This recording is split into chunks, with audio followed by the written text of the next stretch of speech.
नमस्कार विद्यार्थी मित्रांनो, मी अमोल आगरकर. इंजिनियर अमोल चॅनलमध्ये पुन्हा एकदा आपले मनापासून स्वागत करतो.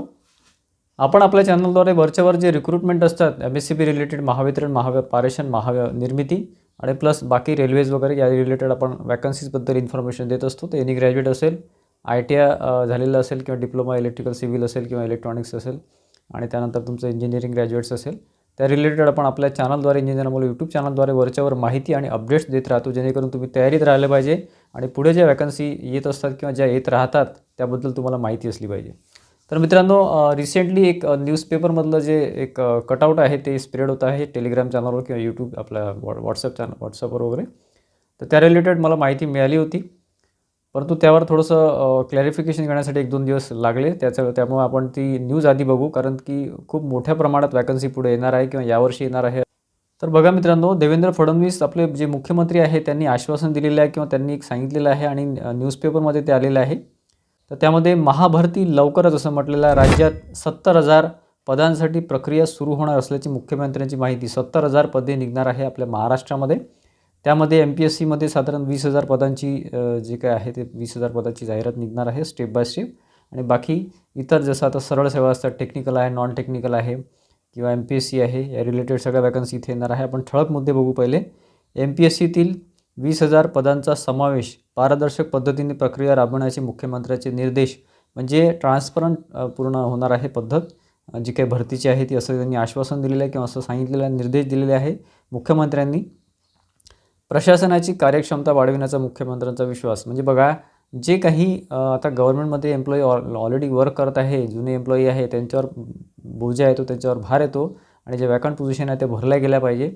त्यानुसार इथे अशा जे काही स्टेप्स आहे घेणं सुरू आहे मुख्यमंत्र्यांद्वारे किंवा महाराष्ट्र प्रशासनाद्वारे. तर त्यामध्ये ऑनलाईन पडताळणी, भरती प्रक्रियेत अनावश्यक कागदपत्रे, लांबलचक रांगा आणि विलंब टाळण्यासाठी ऑनलाईन व डिजिटल पडताळणी प्रणाली विकसित करण्यावर भर देण्याच्या सूचना मुख्यमंत्री फडणवीस यांनी दिल्या. म्हणजे ऑनलाईन पद्धतीने सगळी भरती करा असं म्हटलं आहे.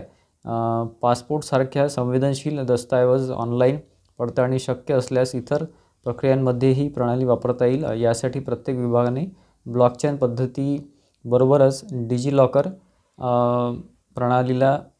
प्रणालीत प्रमाणपत्रे उपलब्ध करून देण्यासाठी योग्य ती, म्हणजे हे सगळं ऑनलाईन होणार आहे. ऑलरेडी ऑनलाईनच होत होतं आतापर्यंत बऱ्याच दिवसापासून, पण तो आणखी काय त्याच्यामध्ये अपडेशन करणार आहे. आणि आता हे बराच मोठा ह्याच्यामध्ये लेख आहे किंवा बऱ्याच गोष्टी इथे म्हटलेल्या आहेत त्यांनी मुख्यमंत्र्यांनी. तुम्हाला थोडक्यात सांगायचा प्रयत्न करतो. मुख्यमंत्र्यांचं म्हणणं असं आहे की जे काही एक्झिस्टिंग एम्प्लॉई आहे, म्हणजे जे आता सध्या काम करत आहेत महाराष्ट्र गव्हर्नमेंटमध्ये, ते MPSC थ्रू असो, टेक्निकल कॅटेगरीमध्ये असो, MSCBच्या कंपन्या असो किंवा इरिगेशन असो, तुमचं बाकीचे पाटबंदर विभाग असो किंवा MES असो, महाराष्ट्र इंजिनिअरिंग सर्व्हिस असो किंवा कुठलेही असो, त्यामध्ये जे जुने एम्प्लॉई आहे त्यांच्यावर प्रेशर येतं कामाचं आणि त्याच्यामध्ये काम व्यवस्थित होत नाही आणि वॅकंट पोझिशन भरपूर आहे. म्हणजे जे रिक्त जागा आहे ते भरपूर आहेत. त्या कुठल्याही कॅटेगरीचे असो, कुठल्याही पोस्टचे असो, त्या भरपूर जागा कुठे ना कुठे काही ना काही वॅकन्सी आहे. म्हणजे 10 जणांची आवश्यकता तर 5च जणं काम करतात, असे बऱ्याच ठिकाणी आहे. त्यामुळे त्या जागा भरण्यात आल्या तर पुढे जे जुने एम्प्लॉई आहे त्यांच्यावरचा बोजा कमी होईल आणि कामसुद्धा व्यवस्थित होईल. कन्झ्युमरला, म्हणजे उपभोक्ता जो असतो, ग्राहक असतो, त्यांनासुद्धा व्यवस्थित त्याची सर्व्हिस मिळेल महाराष्ट्र गव्हर्नमेंटकडून. असा एक प्रयत्न मुख्यमंत्री फडणवीस यांनी इथे करायचा प्रयत्न केलेला आहे आणि त्यासाठी तुम्ही प्रतिसाद द्या असं म्हटलेलं आहे. म्हणजे प्रशासनाला त्यांनी विनंती केलेली आहे सगळ्यांना की तुम्ही त्याला प्रतिसाद द्या. म्हणजे जे काही त्यांच्या मनामध्ये आहे मुख्यमंत्र्यांच्या, ते व्यवस्थित जर कार्यान्वित झालं तर यावर्षी एंडिंगपर्यंत भरपूर मोठ्या वॅकन्सीज आपल्याला MPSC आणि प्लस आपल्या MSCBमध्ये सुद्धा दिसतील. त्यामध्ये ITI असेल, इलेक्ट्रिशियन वायरमन असेल किंवा इंजिनिअरिंग ग्रॅज्युएशन असेल, डिप्लोमा असेल, कुठलीही वॅकन्सी असो, ते अजून त्यांनी काही डिक्लेअर केलेलं नाही आहे की कुठली वॅकन्सी कधी आणि कशी येणार वगैरे. जो त्याचा व्यवस्थित प्लॅनसुद्धा येऊ शकतो. प्लॅन नाही आला तरी स्टेप बाय स्टेप, जसं आता एप्रिलमध्ये एखादी वॅकन्सी काढतील, जूनमध्ये एखादी काढतील, तलाठी काढतील, त्याच्यानंतर इरिगेशनची एखादी काढतील किंवा नॉन टेक्निकलची एखादी काढतील, ग्रॅज्युएटची, किंवा ऑक्टोबरमध्ये एखादी टेक्निकलची काढतील. असं करत करत स्टेप बाय स्टेप जागा भरतील 70,000 असं त्यांनी आश्वासन दिलेलं आहे आणि ते करतीलच असं मलासुद्धा प्रामाणिकपणे वाटतं. त्यामुळे जे काही आपले विद्यार्थी आहे त्यांनी तयारीत राहावं. आणि वॅकंट पोझिशन हे आपल्या MSCBमध्ये सुद्धा भरपूर आहे, 3ही डिपार्टमेंटमध्ये, महावितरण, महापारेषण, महानिर्मितीमध्ये. त्याची वरच्यावर माहिती आपण आपल्या चॅनलद्वारे वरच्यावर तुम्हाला देतच राहतो. विद्यार्थी मित्रांना मी विनंती केली होती की तुम्ही तयारीमध्ये राहा, अभ्यासाच्या तयारीमध्ये राहा, सेल्फ स्टडी करत राहा. जेणेकरून एकदम जर वॅकन्सी आली तर तुम्ही तयार राहिले पाहिजे. ठीक आहे.